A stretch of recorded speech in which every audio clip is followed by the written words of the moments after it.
अगर आप भी चाहते हैं कि LSB प्रेजेंट ऑफिशियल के वीडियो सबसे पहले आप तक पहुंचे तो लाल बटन को दबाकर चैनल को सब्सक्राइब जरूर करें और साथ में बेल आइकन को दबाना ना भूलें।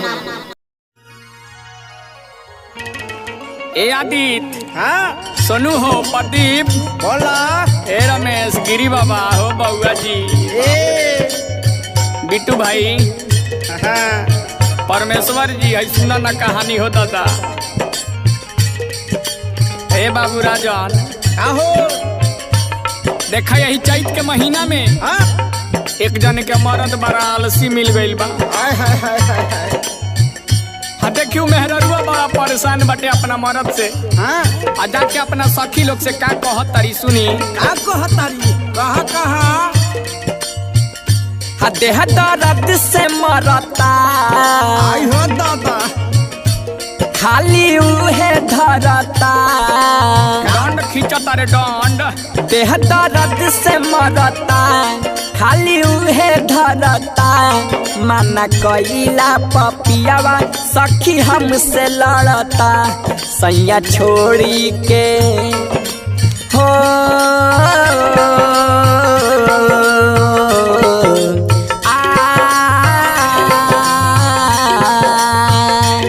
सैया छोरी के, पिया छोरी के, राजा छोरी के, गेहूं के कटाई चटाई पखटाई करता हो।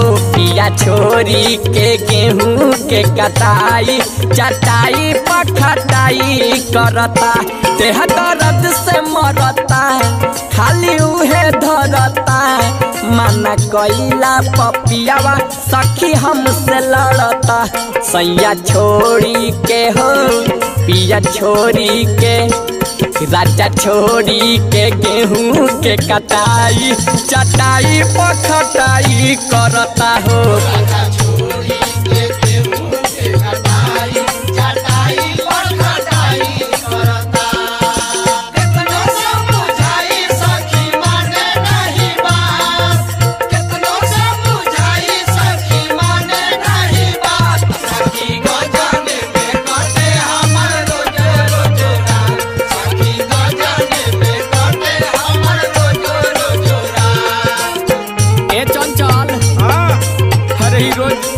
नया नया चटाई लोटाए खातिर खोजता रे।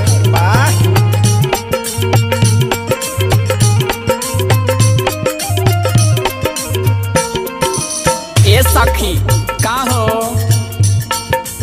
लाजे हम सखी नहीं करे पाई हाला, नया है कोनिया ना उनका बुझाला। अरे मोरी मैया अपना दुख बाहो, अरे बारा परेशान बानी हम का कही।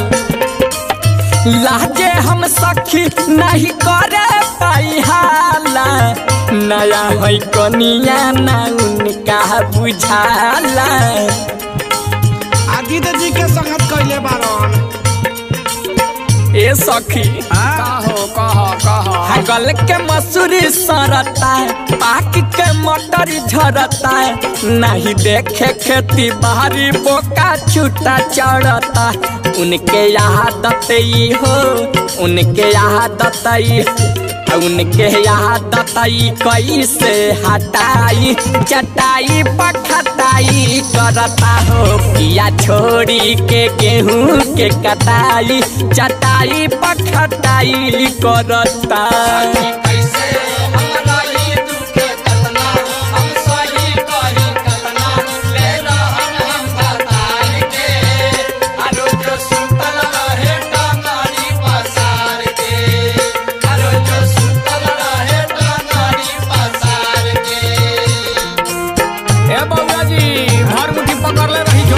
झोरत रही खूब झोर के बजाई, दोनों हाथे बजाई। ए प्रदीप भाई रघु टुनटुनाई खूब। ए सखी का हो, अरे ऐसे निमन तो हम नैहरे में रहती। आहा नैहरे में टूटा चरा तू। हाँ ए सखी एक तो जवानी हमर लागे बड़ी भारी, कैसे में सखी खेती बाड़ी संभारी। अरे अब के तो एगो नया झोरा सिवौले रहनी असलम टेलर से। हाँ बड़ा जल्दी देखा इतना भारी बाकी फाट गइलू हो। ज्यादा भारी ढोआ तारू का हो। चढ़ली जवानी हमर लागे बड़ी भारी, कैसे के सखी खेती बाड़ी संभारी। ना संभाई त कोनो के बटैया दे दा। औरी का कहतरी सुना। महंगाई बढ़ता सोची परा चढ़ता, कैसे की न बयान पानी दिले ही से डरता। रहम करे ना हो, अरे का कही रहम करे ना केतनो छटपटाई, चटाई पखटाई करता हो। पिया छोरी के गेहूं के कटाई, चटाई पखटाई करता।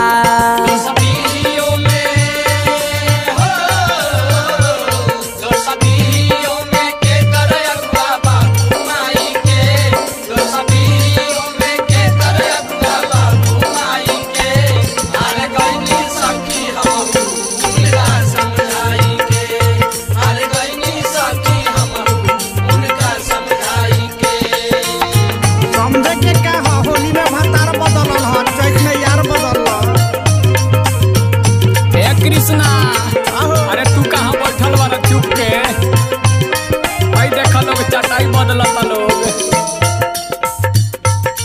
औरी सुनी का कह तरीका तना गजन में बारी का हो। ए रमेश लड्डू हो आए ए सुनी।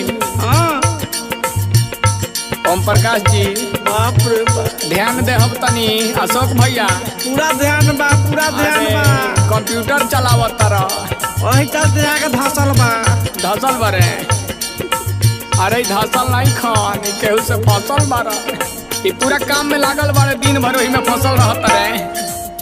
बिजी रहेले प्रदीप लिखे में गीत हो, राजा सुबास सोनू लालन यादीत हो।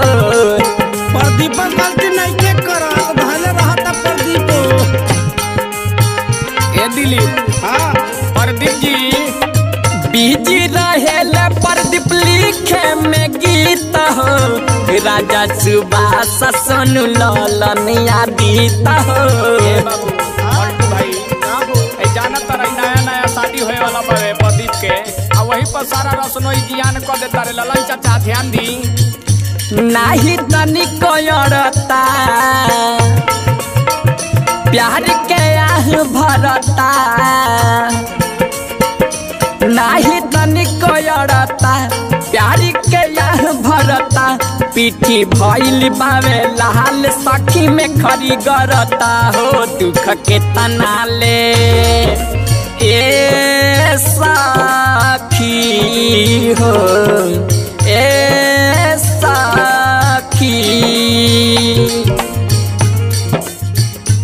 दुख के तनाले तोहके बताई, चटाई पखटाई करता हो। राजा छोरी के गेहूं के कटाई, चटाई पखटाई करता। देह दर्द से मरता खाली उहे धरता, माना कहिला पपियावा सखी हमसे लड़ता।